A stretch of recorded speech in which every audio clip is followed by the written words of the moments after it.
High cameraman, ছবি তুলো। ভাইয়া টার্মটা ক্যামেরাম্যান না, ফটোগ্রাফার।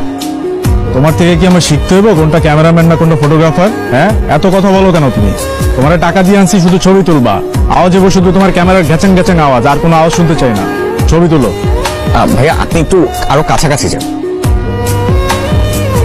ভাইয়া আসলে হচ্ছে না, আমি একটু দেখে দিচ্ছি। যদি আপুকে এই যে ঠিক এইভাবে ধরেন না, তাহলে কিন্তু জিনিস।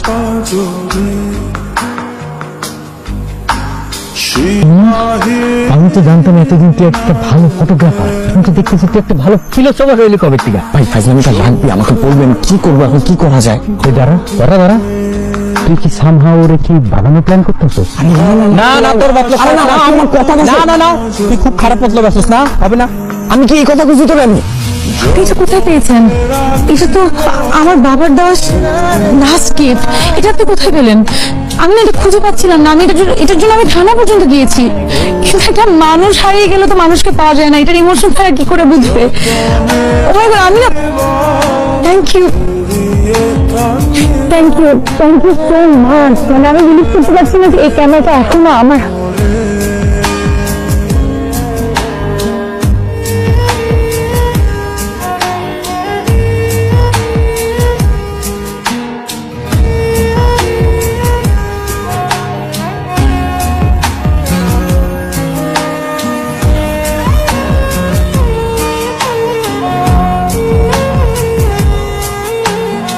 আচ্ছা কি হয়েছে তোমার বলো তো?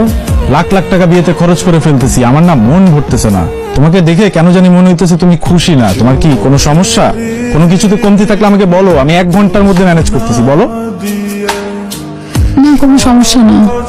মানে কোনো সমস্যা থাকলে বলতে পারো, তোমার তো অনেক শখ আহ্লাদ থাকতে পারে, আমাকে বলো, আমি দেখতেছি সব, আমাকে বলো।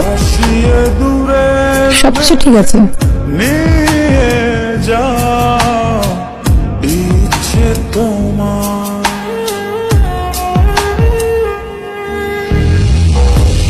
আমার মন বলছিল আপনি আসবেন। এত কনফিডেন্ট? আপনার চোখে আমি আমার জন্য মায়া রেখেছি। ভালোবাসা ইগনোর করা যায়, মায়া কখনো ইগনোর করা যায় না।